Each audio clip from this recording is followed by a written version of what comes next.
네, 안녕하십니까? 손해평가사 박승입니다. 자, 오늘은 그 재배환경 온도에 대해서 공부할 텐데요. 온도도 통상 한 두 문제 정도가 나옵니다. 하나의 문제는 뭡니까? 농학자들이 그 연구한 그 이론적인 내용, 그걸 갖고 한 문제가 출제가 되고 있고, 실질적으로 또 한 문제는 재배학적 관점에서 야, 온도가 너무 높을 때 어떻게 되는가? 예, 온도가 너무 추울 때 어떻게 되는가? 이런 것으로 이제 문제가 출제되는데요. 주로 더울 때보다도 추울 때 피해를 많이 보죠. 그죠? 그러다 보니까 뭡니까? 냉해라든지 한해 피해에 대해서 주로 출제가 많이 되고 있어요. 그래서 그 재배학적 관점으로 공부하는 내용은 다음 시간에 공부를 할 거고요. 오늘은 뭡니까? 농학자들이 연구한 내용을 기본적으로 농학 이론적으로 공부를 한번 해보도록 하겠습니다. 자, 온도를 이제 그 구분을 했는데, 요것도, 쉽게 말해서 뭡니까? 우리가 달달달달 외울 이유가 없는 거예요. 예, 없고, 단지 어느 정도 이 개념만 파악을 하면 됩니다. 실질적으로 너무 네이버 같은 데 검색해도 정확하게 이 의미가 어떻다라고 나와 있는 경우가 거의 없습니다. 저도 조금 혼돈스럽기도 하고, 그렇지만은, 제가 나름대로 그런 혼란스러운 것을 조금 정리해놨다라고 생각하시면 되겠습니다. 하나하나 그냥 살펴보겠습니다. 온도를 이제 어떻게 부르고 있는가 재배학적으로 한번 살펴보겠습니다. 생육 가능 온도라고 돼 있죠. 생육이 어떻게 있죠? 가능한 온도예요. 쉽게 말해서 시금치가 우리가 재배를 할 때 시금치가 생육 가능한 온도가 어떻게 될까요? 시금치는 좀 찬 기온에서도 잘 자라죠. 그죠? 그러니까 통상 이 얘기가 이제 정확한 건지는 아닙니다. 영하 5도 정도 되면 충분하게 시금치가 살 수 있겠다. 그리고 너무 또 뜨거우면 잘 못 자라겠죠.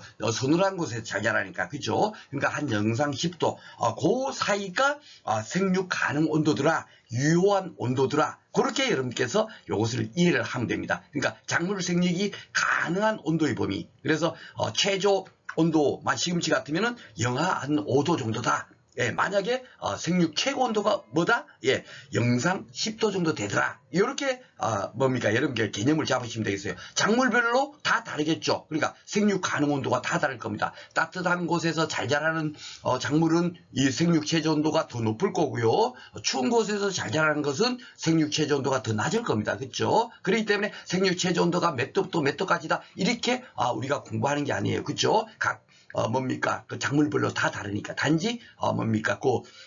잘할 수 있는 그 가능한 온도가 어디서부터 어디까지다 하는 거. 그거에 생육 가능 온도다. 유효 온도라고도, 표현하기도 합니다. 그래서 제가 같이 이렇게 집어넣어 놨습니다.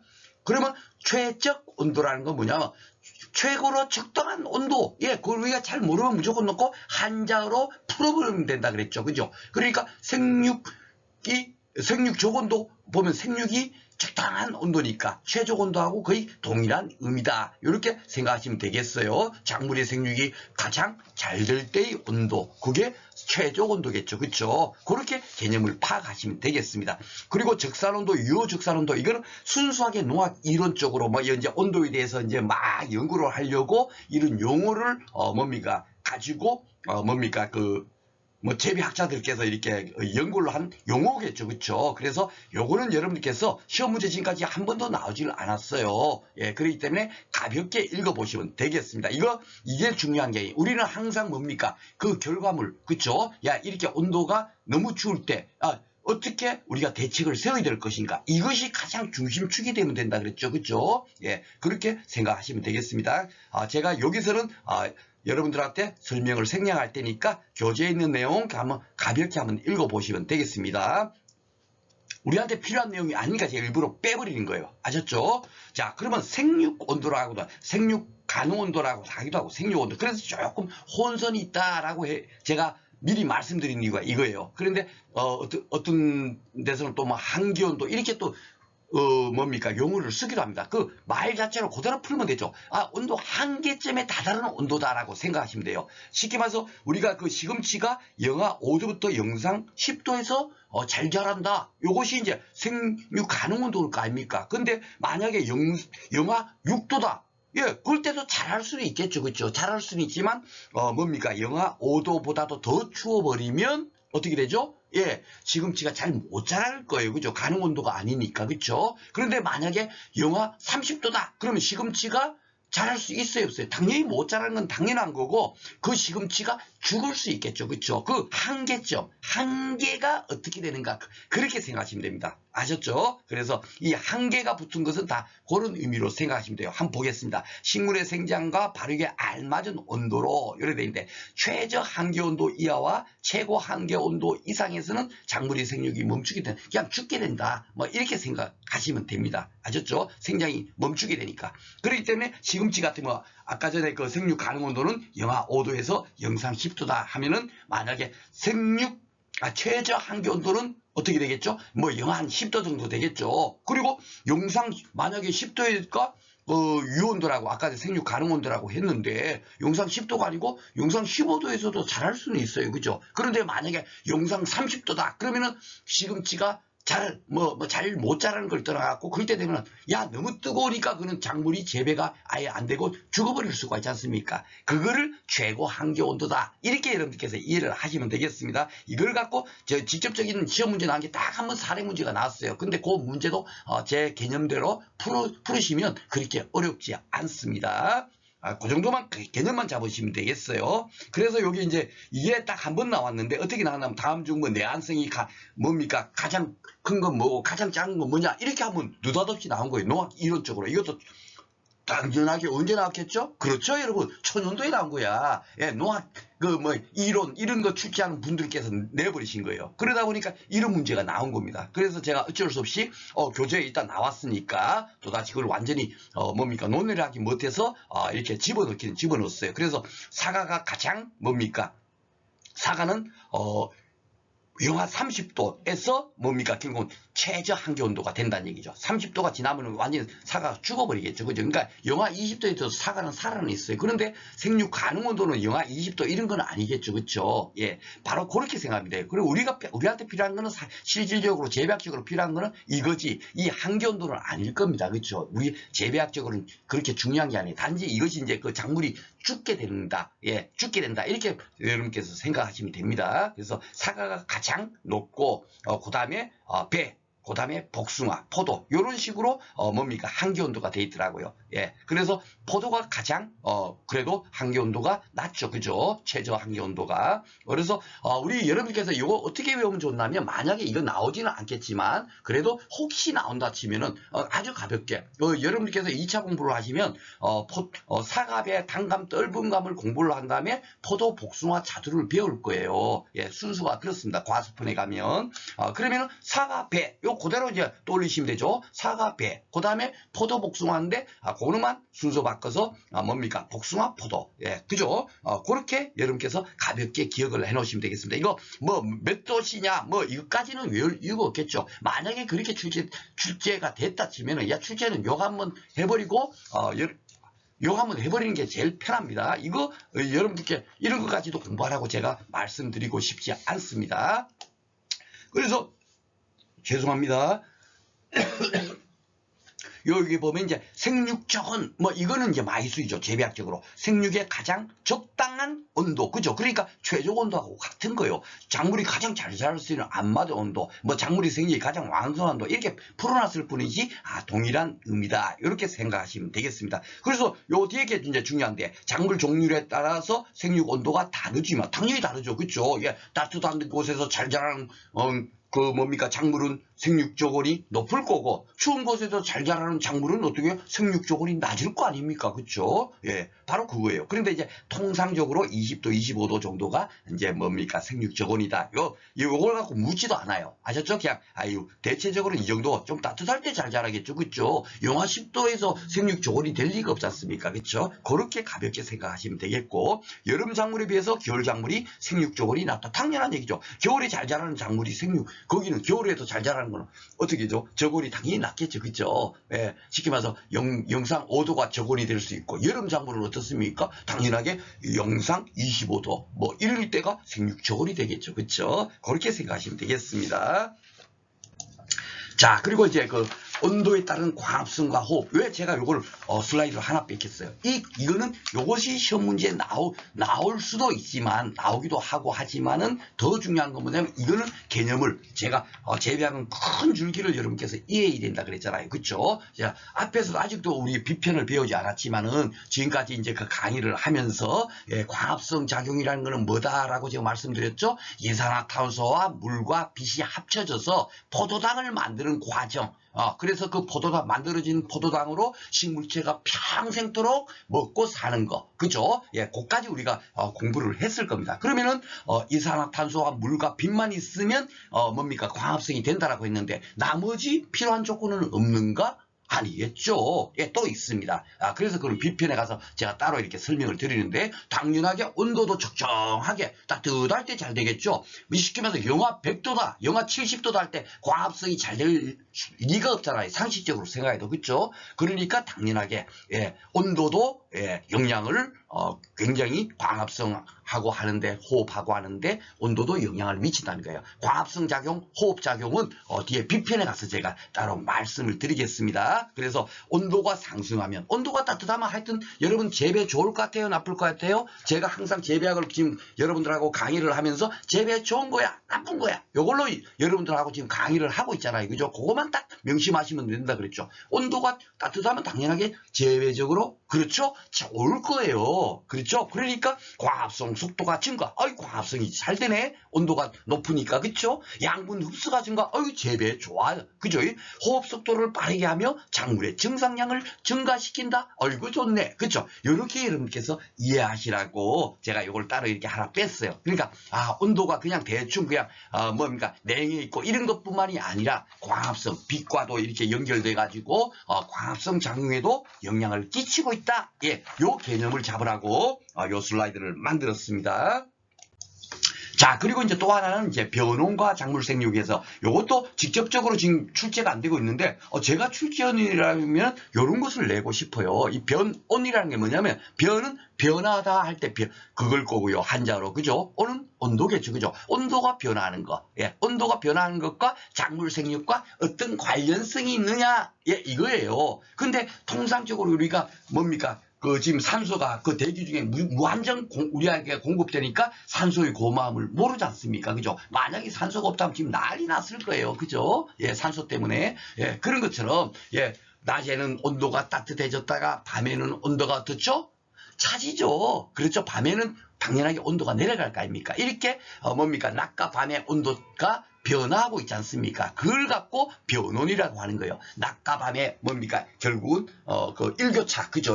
그것을 갖고 변온이라고 하는 거고. 근데 그 변온, 낮과 밤의 그 온도가 달라지는 것이 뭡니까? 작물 생육에 어떻게 영향을 끼치는가? 그 우리 재배학을 공부하는 우리로서 당연히 알아야 되겠죠. 그렇죠? 그러니까 낮에는 따뜻하니까 광합성, 바로 직전에서 온도가 높을수록 광합성이 잘 되더라 했으니까 낮에는 광합성이 잘 될 거야. 그 역할을 해주는 거예요. 그리고 밤에는 온도가 내려가죠. 온도가 내려가면 어떻게 되냐면은 호흡을 잘 할 수 없어요. 예.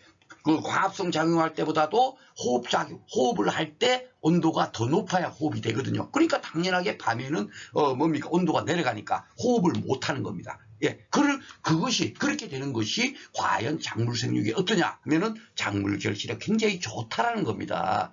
요 개념을 여러분께서 아셔야 돼요. 우리가 지금 매일같이 이렇게 낮과 밤이 바뀌니까 아무것도 그냥 뭡니까? 왜 그렇게 바뀌는 것이 좋은지를 모르는 상태에서 살아가고 있는데, 그것 때문에 우리가 이렇게 작물이 생육해서 우리가 먹고 싶은 걸 먹고 지금 하고 있는 거예요. 아셨죠?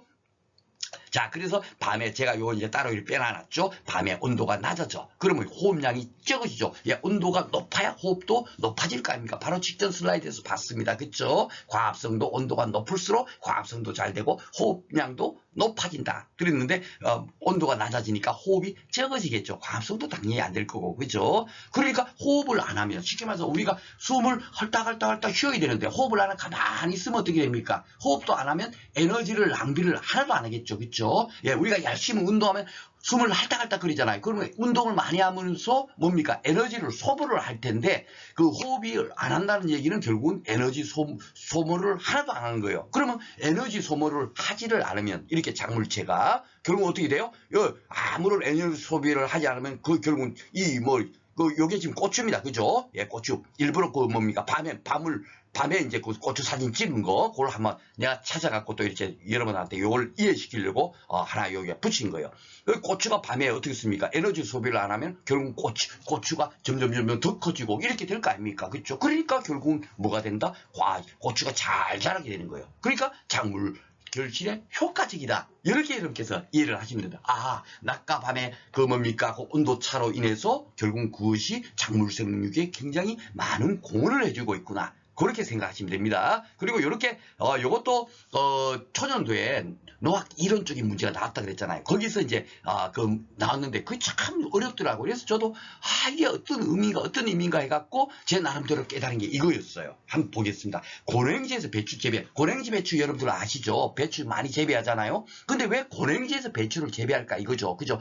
왜? 결론은 뭡니까? 여러분 우리는 참 이런 거 저런 거 따질 필요 없어요. 고랭지 배추를 재배하는 이유는 거기서 배추가 잘 자라고 품질이 좋은 배추가 생산되니까 고랭지에서 지금 재배를 하고 있을 거예요. 배추가 수확량도 적고 품질도 나쁜데 말라고 고랭지에서 배추를 재배하겠어요. 그렇죠? 당연한 결과입니다. 무조건 넣고 좋으니까 작물 재배 좋으니까 하는 거예요. 그래서 제가 항상 우리 마인 사고를 그렇게 가지고 있으면 된다. 그러면은 재배하기 문제 어떤 문제든지 다 풀 수 있어요. 지난 시간에 강조한 벌마늘 피해 이런 것들도 다른 거 필요 없습니다. 그냥 피해를 입었어. 그러면 무조건 넣고 재배 환경이 나쁘니까 그렇게 피해를 입지. 우리는 이 사고로 들어가면 된단 말이에요. 그쵸? 예, 바로 그겁니다. 자, 그래서, 고냉지는, 광합성이 필요한 온도. 온도는 적정하게, 이제 고냉지지만 어느 정도 적정하게 20도, 25도 되겠죠? 예, 그런데, 호흡작용을 하려면, 광합성에 필요한 온도보다도 더 높은 온도를 필요로 하는 거야. 그런데 20도, 25도 갖고는 호흡작용이 왕성하게 되지 않아요. 호흡을 별로 못하면 이렇게 호흡을 못하면 어떻게 된다고요? 물질 축적량이 증대되죠. 예, 그러면서 과실 품질이 좋아지는 거야. 호흡량이 적으니까 배추를 고랭지에서 재배하니까 광합성은 잘 돼서 전혀 포도당 만드는 데 이상이 없고 잘 돼요. 작물이 잘 자라고 있어. 그러니까 호흡이 적어지니까 그것이 도리어 그런 물질 축적량이 증대돼 갖고 과실 품질이 좋아져서 어떻게 되죠? 배추가 더 좋은 거예요. 일반 노지에서 그냥 일반 재배하듯이 하는 것보다도 고랭지 배추가 더 맛있는 거예요. 그죠? 그래서 하는 겁니다. 그러니까 그래 호흡작용이 결론은 뭐냐? 호흡작용할 때의 온도보다도 광합성 작용할 때의 온도는 더 낮더라. 요거를 하나 깨달을 수 있는 거죠. 그렇죠? 그 다음에 이제 기출문제 제가 한번 풀어보겠습니다. 여러분께서 요 하나 똑 올려놓으시면 만약에 어려운 문제 진짜 간혹 가다가 그 불이탄 문제 나오잖아요. 그렇죠? 예, 그 불이탄 문제라는 게 특별한 게 아닙니다. 그냥 이론적인 전혀 생뚱맞은 문제가 나올 수가 있단 말이에요. 그렇죠? 그럴 때 대비를 하면 되겠습니다. 그리고 우리는 재배 환경이 중요하기 때문에 재배 환경에서 제가 지금 강조하는 그런 마인드 있지 않습니까? 그런 사고 같은 거를 꼭 명심하고 계시면 되겠습니다.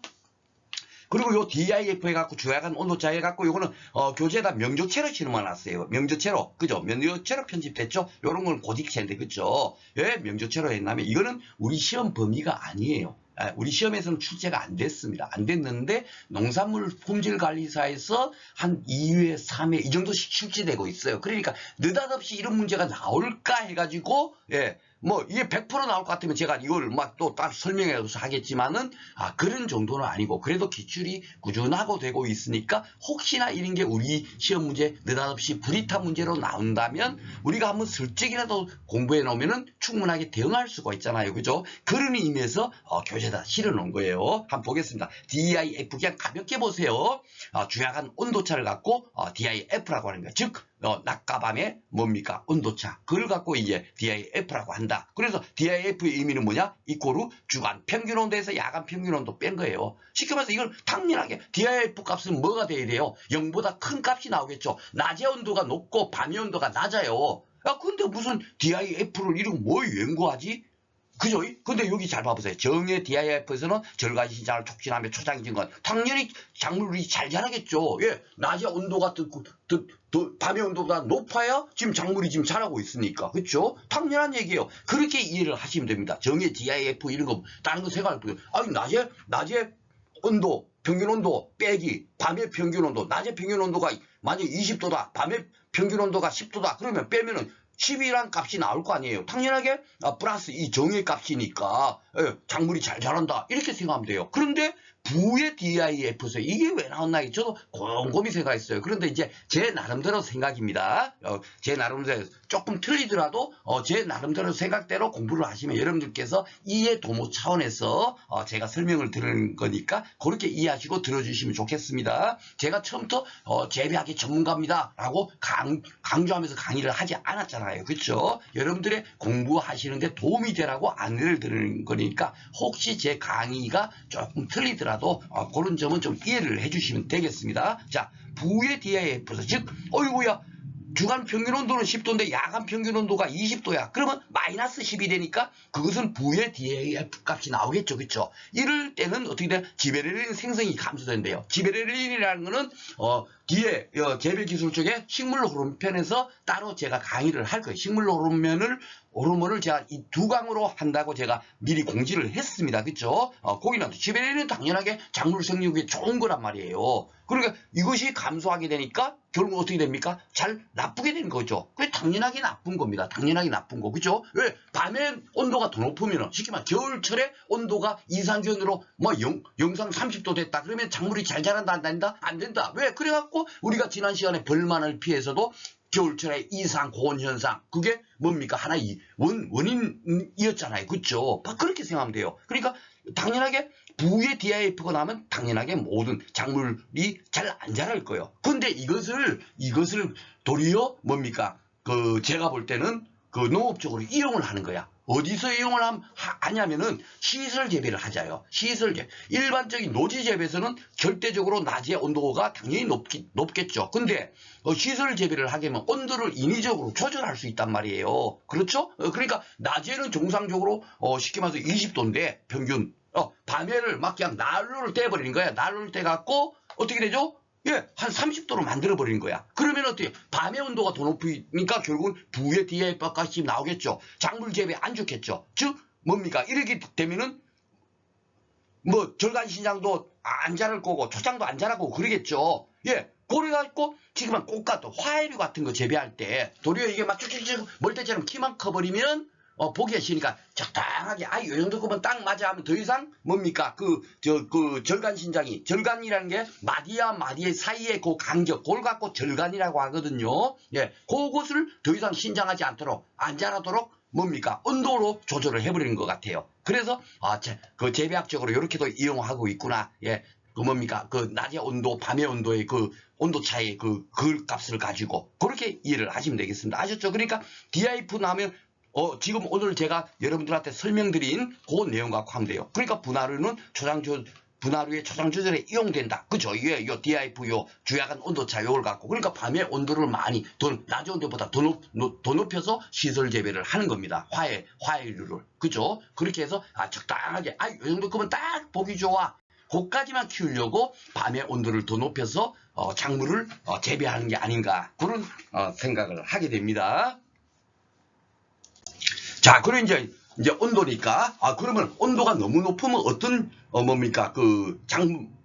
재배학적으로, 영향을 끼칠까요? 당연하게 적당한 온도가, 생육 조건이 가장 좋은데 온도가 너무 높으면 당연하게 작물에 피해가 있겠죠. 그죠? 그거 그냥 간단하게 여러분께서 생각하시면 돼요. 일소 피해 나와 있죠. 일소라는 게 뭐냐면 햇빛의 과실이 타들어가는 거. 이렇게 타들어가 버리는 거예요. 여름 뜨거울 때 땡볕에 영상 한 35도, 36도 되면 이렇게 타들어갈 수 있죠. 그죠? 예, 수분을 머금고 있는데 거기다 햇빛이 딱 비쳐버리면 익어버리잖아요. 과실이. 그걸 갖고 일소피해라고 하는 겁니다. 고연장애. 그쵸? 그건 당연한 거야. 결구장애. 이렇게 배추가 이렇게 원래 쏙 오므라들면서 자라야 되는데 결구가 안 돼버려요. 그러면 이게 배추의 기능을 잘 못하는 거죠. 그쵸? 결국 재배적으로 안 좋게 되는 거. 조기 추대라는 건 뭐냐면 추대가 적당할 때 쉽게 말해서 7월 5일 날에 추대가 돼야 되는데 5월달이 돼버린 거야. 그러면 이 추대가 된다는 얘기는 뭐냐면요. 이 추대된 다음에 여기 꽃이 핀단 말이에요. 꽃이 필 때부터가 뭐라 그랬죠, 여러분? 제가 앞에서 벌써 설명을 드렸어요. 그렇죠? 생식생장.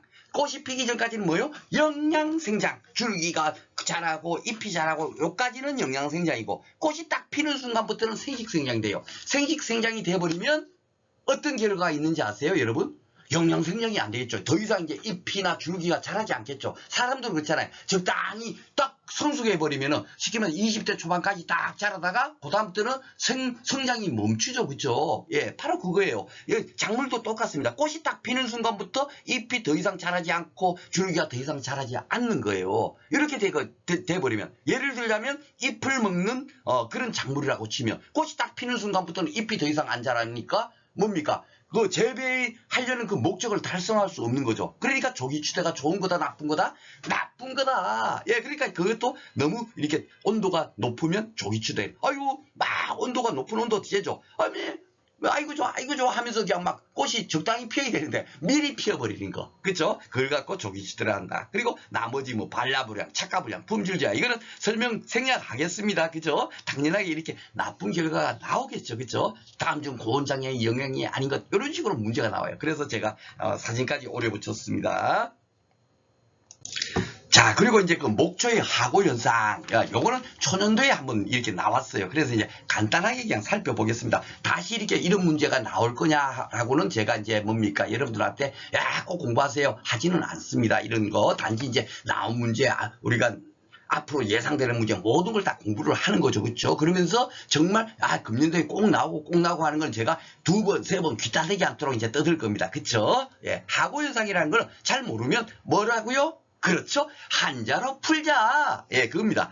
여름, 그거는 고사가다. 뭐 이런 거겠죠. 여름에 고사하는 현상 이거예요. 이 의미가 뭐냐면 제가 여기 교재에다 이래 심어놨지만 쉽게 말해서 추운 데서 잘 자라는 그런 어떤 그 뭡니까 그 작물이 있다 치면은 그것이 우리나라는 그냥 뭡니까 봄, 여름, 가을, 겨울이 있잖아요. 그렇죠? 추운 데서 잘 자라면 계속 추워버리면 괜찮은데 잘 자랄 텐데 우리나라는 추웠다가 그다음에 어떻게 해요? 여름엔 또 더워 이래 될 거 아닙니까? 그러니까 그 추운 데 잘 자라는 작물이 여름에는 어떻게 되겠죠? 예, 여름에 고사하는 현상이 나타난다. 그렇게 생각하시면 됩니다. 아셨죠? 예, 그래갖고 그 대표적으로 레드크로버가 있더라. 레드크로버라는 서늘한 곳에서 잘 자라기 때문에 하고 현상이 심하게 나타난다. 요 하나 그냥 뭡니까 이게 농학 학자께서 이렇게 연구한 결과를 그대로 이렇게 교재를 만들었을 거고 그걸 갖고 그 위에 또 공부하시는 분들이 이걸 갖고 공부를 했으니까 요걸 계속 써먹겠죠. 그죠? 그러니까 여러 가지 많이 있겠지만 레드크로바 이렇게 나와 있으면 우리는 요 정도까지만 대표적으로 기억을 하시면 되겠습니다. 나머지는 그냥 생략하겠습니다.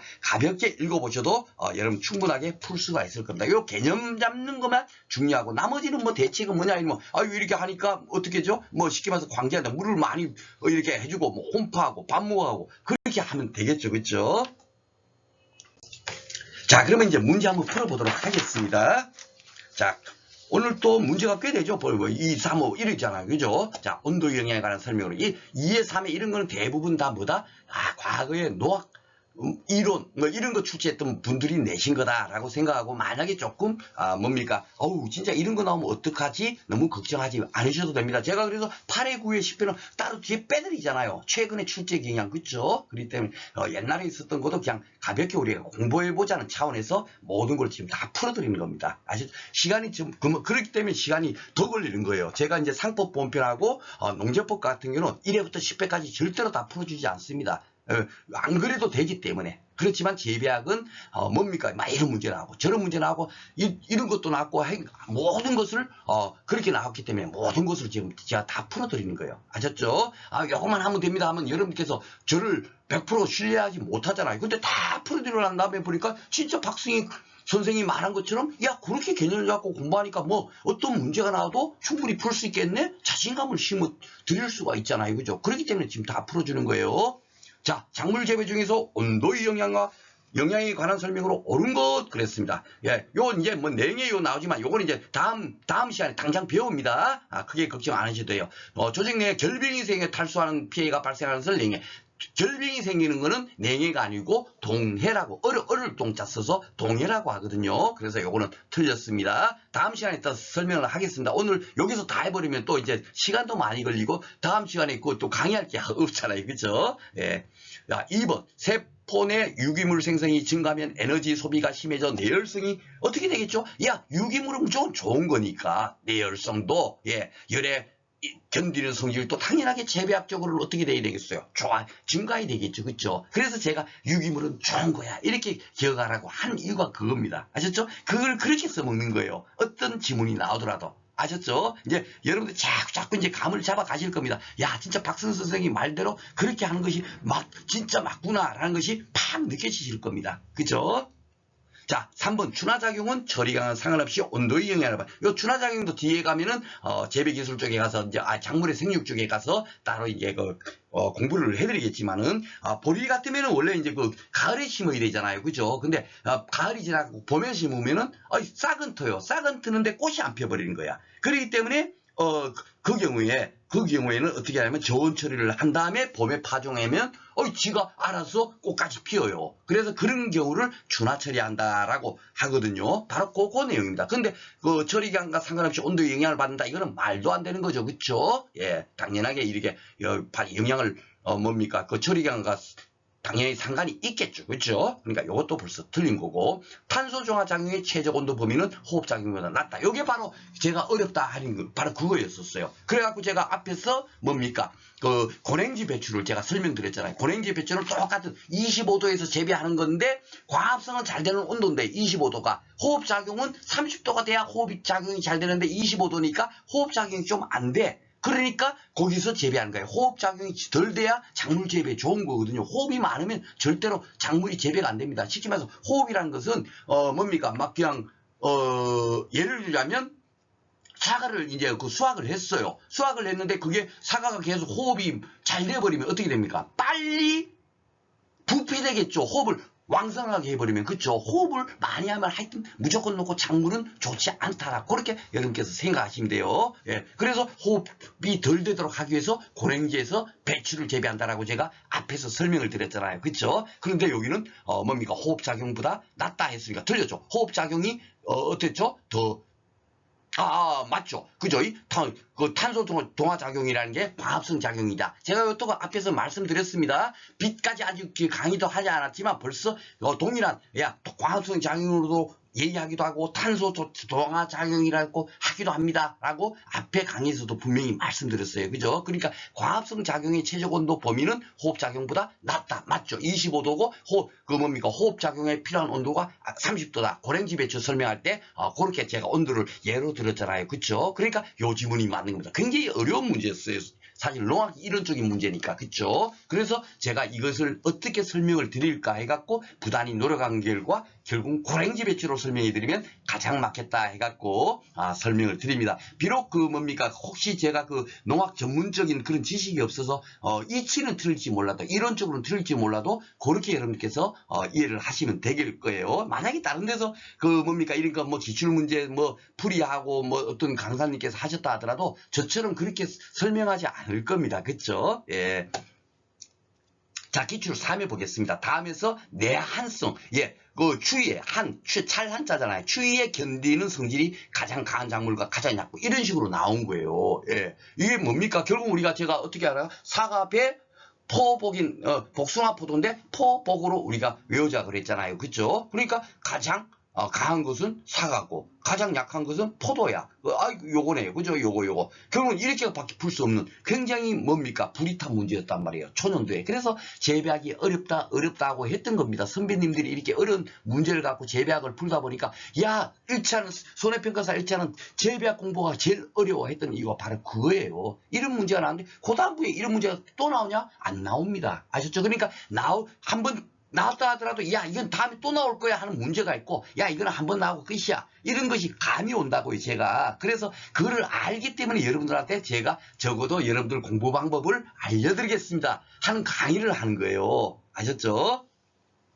자, 기출 5회 보겠습니다. 생육주근에 관한 설명으로 옳지. 생육이 적당한 온도, 뭐 대사정에 따라 조건이 다르다. 당연하죠, 그죠? 예, 조건은 다 다르다고 제가 말씀드렸잖아요. 추운데 잘 자라는 작물, 더운데 잘 자라는 작물, 당연히 생육 조건이 다르겠죠, 그죠? 발화후 생육 단계별로 조건이 있다. 그건 당연하죠. 이것도 단계별로 또 조건도 또 다를 거고, 그죠? 품종에 따른 차이가 존재한다. 맞고요, 그죠? 주간과 야간의 조건이 동일하다.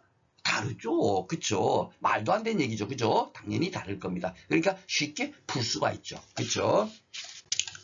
자, 이래, 또요, 일사칙 또 있죠. 그러니까 매 해마다 나온 거예요. 이런 얘기죠. 근데 이래 때 보면 또 요, 봐보면 일수현상 이걸로 나왔잖아요. 뭐 보면 개심자연형도 나고 막 머리가 복잡합니다. 그렇죠? 예. 그런데 이것도 일소 그냥 너무 뜨거운데 여름에 뜨거운 때 고온에서 과실이 그냥 다 들어가는 거 그거만 딱 떠올리시고 우리가 그 지식 정도만 갖고 문제를 풀어도 충분히 풀 수 있어요. 자, 보겠습니다. 옳은 것이니까. 그쵸?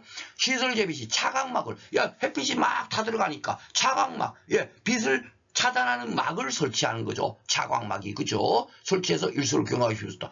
맞잖아요. 그죠? 왜 이렇게 푸는 거예요? 이걸 갖고 일소 현상에 관한 설명으로 해갖고 그 책을 만들 수가 있는 게 아니잖아요. 그냥 큰 줄기만 아시면 되는 거예요. 이게 굉장히 어려운 문제지만 이렇게 풀면 됩니다. 자, 2번 보겠습니다. 겨울철 직사광선에서 원줄기나 원가지의 남쪽 숲이 부위에 피해를 주는 경우는 일소로 진단하지 않는다. 피해를 주는데 왜 일소로 진단하지 않겠어요? 그죠? 얘가 좀 틀렸겠네? 이렇게 우리가 풀면 돼요. 3번, 개심 자연형 나무에서는 배상형 나무에 비해 더 많이 발생한다. 요거는 제가 뒤에 전지, 그것도 따로 이렇게 빼놨어요. 생육 형태, 그거 공부하는 데서 따로 빼놔놨는데, 딱 한 번 지문은 요 때 딱 한 번 요거 빼놓고는 지금까지 나온 적이 없습니다. 예, 없는데도 불구하고 간단하게 살펴볼게요. 이걸 공부를 해갖고 맞추는 게 아니죠.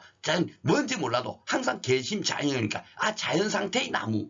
자연 상태의 나무는 뭐예요? 가지가 많이 있겠죠. 그런데 배상형, 이런 것은 결국 뭐겠습니까? 인위적으로 가지를 좀 쳐가지고 적당하게 과실이 잘 자라도록 그렇게 전지를 하겠죠. 그쵸? 예, 전지라는 건 아시죠? 가지를 자르다 그런 의미입니다. 그쵸? 예, 절단하다 가지 짓자 이런 식으로 해갖고, 그죠? 그래갖고 배상형 나무가 이게 자연 그대로 놔두는 것보다도 선조들이 노력해보니까 가지를 요만큼 쳐주니까 더 잘 자라더라. 그렇게 생각하면 돼요. 그쵸? 예, 그렇게 했어요. 그런데 개심 자연형 나무는 결국은 가지가 많으니까 어떻게 되죠? 햇빛을 가려주는, 잎도 많고 가지도 많으니까 햇빛을 많이 가려줄 거 아니에요. 그러니까 당연하게 이 개심 자연형 나무에서는 일소가 발생 더 많이 하겠어요? 안 하겠어요? 안 하겠죠? 상식적으로. 그쵸? 예, 그렇게 생각하는 거예요. 우리가 이것저것 공부를 다 해가지고 이거를 정확하게 이해를 하는 공부를 하는 것은 진짜 그런 잘못된 공부예요. 아셨죠?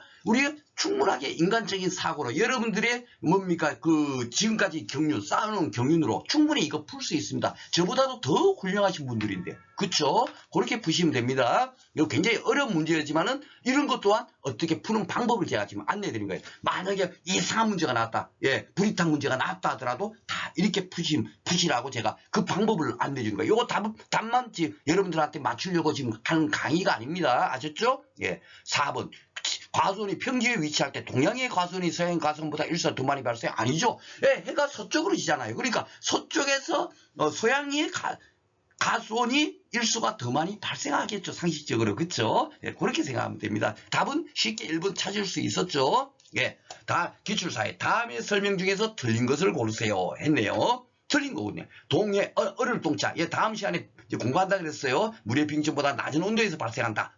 맞아요. 그쵸? 일소현상 결구장애 조기추대는 뭐죠? 고온, 너무 뜨거울 때 이렇게 일소, 햇빛에 타들어가지 어떻게 저온에서 이렇게 발생이 되겠습니까? 그쵸? 쉽게 2번을 이렇게 찾을 수 있는 거예요. 잘 몰라도, 여기 온대 가수는 내동상이 강한 편이나 어떻다, 이런 거 사실 잘 몰라도 되지만 이것 또한 다 풀 수 있어요. 온대 가수는 어떻게 되죠? 그냥 따뜻한 기온에서 잘 자라는 과수는 내동성이 강한 편. 그죠? 맞죠? 열대 가수는 어떻게 뜨끈뜨끈한 아주 고온에서 잘 자라죠. 예, 거기는 당연하게 어떻게 되죠? 내동성이 약하죠. 한 30도에서 잘 자라는 그런 과수 품목이 있는데, 영상 한 15도 정도 돼버리면, 아이고, 추워, 나으러 죽겠네 하고 잘 안 자랄 거 아닙니까? 내동성이 약할 수밖에 없잖아요. 그죠? 그렇게 생각하시면 돼요. 이걸 갖고 우리가 연구하고 할 이유가 없습니다. 그렇죠? 예. 그냥 할 일 없는 노학자님들께서 막 이것저것 해갖고 뭐 몇 프로, 야, 이거 몇 도에서 잘 자라고, 이거는 몇 도부터 몇 도까지가 가장 뭐 생육 가능 온도고, 이렇게 연구해냈을 뿐이지, 우리는 뭡니까? 큰 틀로만 알면 되는 거잖아요. 그쵸? 자, 서리 피해 방지로 톱밥 및 안겨뜨리고 있다. 이것도 다음 시간에 배웁니다.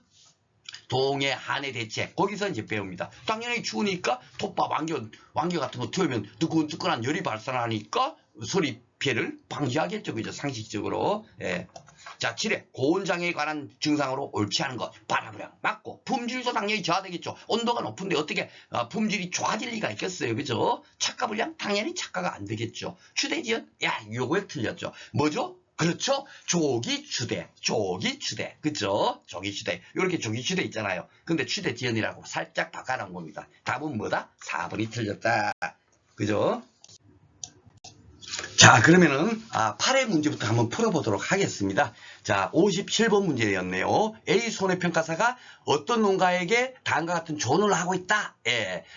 다음 가로에 들어갈 내용으로 옳은 것은 이렇게 나와. 이게 이제 처음으로 이제 온도에 관련된 용어를 뭡니까? 그 개념을 이해하고 있나 없나가 처음 나온 거예요, 이게. 그리고도 그 이후에도 안 나왔습니다. 이게 처음 이렇게 좀 황당하게 나온 것 같지만은 제가 처음에 온도의 개념 잡자 하는 거 있지 않습니까? 그거만 정확히 이해하시면 충분히 풀 수가 있어요. 보겠습니다. 농가에서 저희 농가가 딸기가 최근 2도 이하에서 생육 스트레스를 받았습니다. 이건 뭐냐면 2도가 딱 영상 2도가 되니까 야 딸기가 잘 못 자라는 그런 현상이 딱 발현이 된 거예요. 그러니까 아이고 요 2도라는 것이 결국 뭡니까? 생육 가능 온도가 2도인 거죠. 그죠? 2도부터 뭐 쉽게 말해서 20도까지라든가 거기 이제 생육 가능 온도가 있을 거 아닙니까? 그러니까 2도보다도 더 내려가면 어떻게 되죠? 예, 진짜 정말 생육이 좀 안 되고 있고 그리고 생육 최저 한기 온도 이렇게 되는 건 뭐겠습니까? 2도라고 무조건 죽지는 않겠죠. 1도라고 영상 1도라고 그렇죠? 완전히 한기 온도는 딸기 같으면 한 영하 5도 이 정도 되지 않겠어요, 그렇죠? 예, 잘은 모르겠지만 그보다 더 미친 것이 한계가 붙어 있는 것은 바로 그런 의미로 생각하시면 된다라고 제가 설명을 드렸어요. 그렇죠? 그렇기 때문에 여기서는 딸기의 생육 가능 온도를 잘 이해해야 됩니다. 요거예요. 요 최적 온도도 있고 최적 온도는 아니겠죠. 그렇죠? 최적 온도라는 것은 진짜 가장 좋은 거 뭡니까? 생육 가능 온도 중에서도 가장 그 중심에 있는 거 가장 잘 자랄 때 그걸 갖고 최적이니까 이거는 벌써 아니겠죠. 요거 두 개 중 요거겠죠. 그렇죠? 그렇게 푸셔도 돼요. 예. 그리고 30도를 넘지 않도록 관리해야 됩니다. 이런 거. 이 30도를 넘게 되면 어떻게 되죠? 예, 뭔가 잘못된다는 그런 의미예요. 그죠? 그러니까, 그럼 30도는 딸기 생육에 뭐라고 생각해도 되는군요. 그런 거예요. 그 뒤에 최적 적산 온도 있고, 한기 온도 있고, 뭡니까? 최적 한기 온도 있고 최고 적산 온도 이렇게 돼 있잖아. 적산 온도는 이거 뭐 아무런 의미가 없다 그랬죠. 예, 농학 학자들이나 그렇게 구분해 놓는 거고 우리 실질적으로 재배학적으로 지금까지 많은 기출 문제를 풀어봤지만 적산 이런 거 갖고 묻지를 않지 않습니까? 그렇죠? 예, 그리고 이거 의미 없다라고 제가 말씀드렸어요. 그러면 최고 한기 온도가 있고 최적 한기 온도가 있잖아요. 최적 한기 온도라는 게 말이 안 되죠. 이 한계라는 것은 제가 뭐라 그랬죠? 예, 죽는다. 그 온도가 넘어가거나 그 최저 온도 이하가 되어버리면은 한기 온도 이하가 될 때는 죽어버린다 이거예요. 그러니까 딸기는 30도보다 더 높으면 그냥 딸기가 그냥 죽어버리는 거야. 고사하는 거야. 그렇죠? 그러니까 최고 한기 온도가 되겠죠. 예, 쉽게 말해서 영하 10도다 이러면 최저 한기 온도 이렇게 될 거고, 그렇죠? 요거는 30도니까 최고 온도가 될 거 아니겠어요, 그렇죠? 그러니까 답은 3번이 되겠습니다. 그렇게 푸시면 돼요. 그래서 제가 따로 이게 진짜 정말 좀 애매하게 한기온도 따로 있고 유온도 따로 있고 굉장히 제가 분류하기 어렵고 또 네이버 검색하고 막 진짜 열심히 많이 준비를 했어요. 그래서 제 나름대로 뭡니까 좀 다른 데 또 틀리게 설명하는 것도 많이 있습니다. 재배학이라고 해서 여러분들 네이버 검색했다고 해서 100% 맞는 게 아닙니다. 좀 틀린 것도 같이 올려놓고 이런 게 굉장히 많아요. 그래서 제 나름대로 생각한 것이 요 한기온도는 바로 그런 의미로 제가 여기다가 기술을 했다라고 생각하시면 되겠습니다. 그래서 답은 3번이 되겠습니다. 자, 9회는 이제 어떻게 나왔나? 온도라고 해서 농학 이런 쪽으로 이제 옛날에는 처음에 이상한 거 나오고 했잖아요, 지금. 그죠? 예, 개심 자연형도 나오고 그랬잖아요. 그런데 그런 거 전혀 나오지 않죠. 최근의 트렌드는 순수하게 손해평가사가 알아야 될 내용, 그런 내용들이 주가 돼서 나오고 있고, 그것을 그대로 단순하게 묻는 것이 아니라 좀 뭔가 응용해서 야, 이분이 이해하고 있나 없나 라는 것을 딱 그런 식으로 문제가 나와요. 자, 생육 저온이 달라. 생육이 적당한 온도가 달라. 당연히 다르죠. 그죠? 작물별로 다 다르다고 제가 말씀을 드렸잖아요. 그죠? 달라요. 재배사에서 함께 재배할 수 있는, 재배할 경우 재배율이 떨어지는 조합. 이거는 뭐냐면 생육 저온이 완전 다른 거를 찾으세요. 이거예요. 그쵸? 그러니까 이해를 하고 있나, 안 하고 있나 이겁니다. 근데 이거는 제가, 여러분들한테 뭡니까? 재배학 공부 방법 안내할 때, 혼성 채소, 혼행성 채소. 제가 아마 그게 시험 문제 해마다 나오고 있어야 하면서, 10회 때는 출제 안 됐음에도 불구하고 하나 붙여놓은 게 있을 겁니다. 그게 너무너무 중요한 거거든요. 바로 그것을 아느냐 모르느냐를 갖고 이렇게 내버린 거예요. 이 온도, 생육 조건과 연결시켜가지고. 이게 지금 뭐냐면 혼성 채소라는 거는 열매 채소 있죠. 열매 채소는 혼성 채소라고 생각하시면 돼요. 열매. 쉽게 말해서 뭡니까? 열매 뭐 토마토 막 이런 거 생각해 봅시다. 토마토잖아요. 토마토가 추워야 잘 자랄까요? 따뜻해야 잘 자랄까요?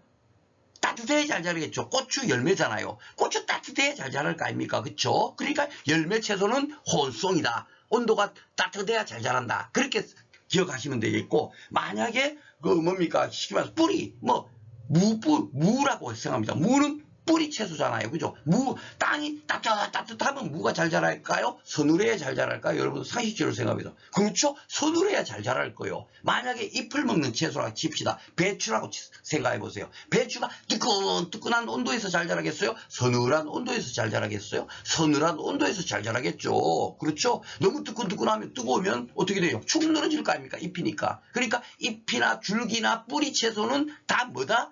혼행성 채소다. 일단 기본적인 큰 원칙. 뒤에 가서 따로 이제 좀 예외적인 거 한두 개는 제가 따로 암기 팁을 따로 드릴 거예요. 일단 큰 줄기만 여러분께서 여기서 알고 계시면 됩니다. 그러면 뭡니까? 동일 재배사에서 함께 재배할 때 재배율이 떨어지는 거는, 야, 혼성 채소끼리 묶은 거, 혼행성 채소끼리 묶은 거는 함께 재배도 되는데, 뭡니까? 혼행성 채소와 뭡니까? 혼성 채소를 같이 재배하는 거는 재배율이 떨어지겠죠. 그걸 찾는 거예요. 그렇죠? 자, 보겠습니다. 상추는 잎이잖아요. 고추는 열매죠.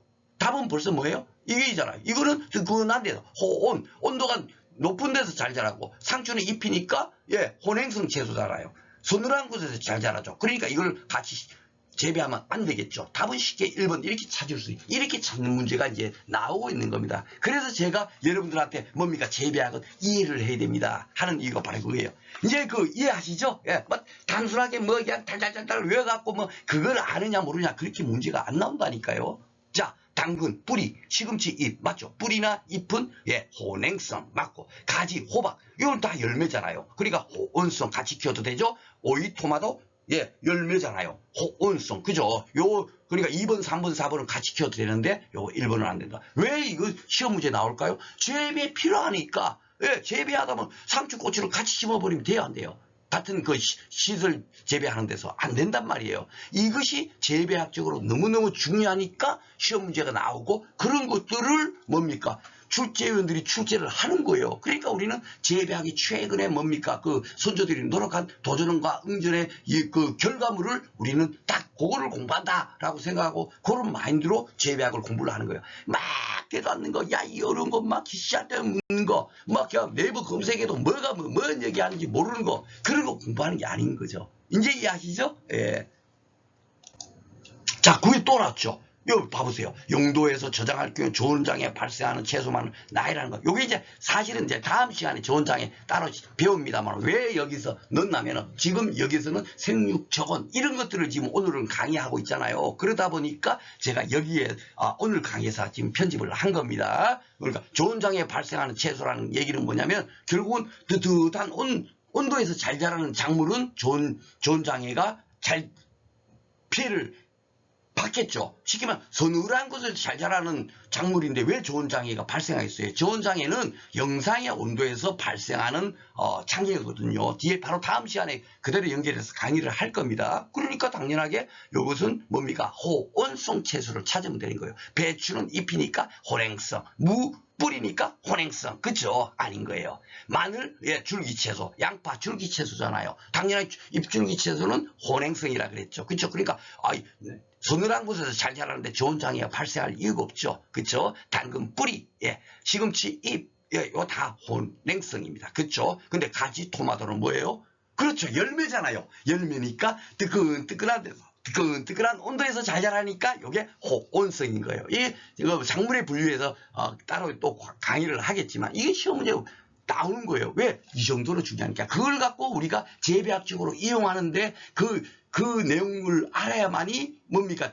그 재배학적으로 우리가 사용할 수 있잖아요. 그것이 시험 문제라는 겁니다. 그러니까 요거는 열매 채소니까 결국 호온성 채소니까 어떻게 되죠? 좋은 장애가 발생하는 채소겠죠. 그렇죠? 그래서 답이 4번인 거예요. 참 9회 2문제 나왔는데 출제원이 어느 분이신지 이런 문제가 처음 나왔거든요. 예. 근데 저는 쉽게 이렇게 딱 그냥 그 출제원의 의도가 파악이 되더라고요. 아주 좋은 문제였죠. 자, 이렇게 해서 이제 오늘 이제 온도 이제 노학 이런 쪽의 문제들 출제된 거 다 이제 풀어봤고요. 다음 시간에 이제 드디어 이제 주로 이제 고온은 오늘 공부를 했습니다만은 일수라든지 결구장이라든지 조기시대라든지 그죠? 착가불량 이런 거 있지 않습니까? 이런 피해가 있더라. 그걸로 끝인 거예요. 그쵸? 왜냐면 그 대책이란 건 사실 큰 대책이 없잖아요. 온도가 30도 40도인데 우리가 의미로 온도 30도 너무 뜨거우니까 25도 적당하게 우리가 기온을 만들 수가 없죠. 그쵸? 그러니까 대책이 없는 거예요. 그런데 이제 저온에 대해서는 대책이 있을 수 있죠. 그쵸? 그러니까 저온에 너무 이렇게 추워졌을 때 작물이 피해를 입었을 때 어떻게 우리가 선조들이 노력했는가 하는 것에 대해서 다음 시간에 공부하도록 하겠습니다. 오늘 또 여러분들 공부하시느라고 수고 많으셨습니다.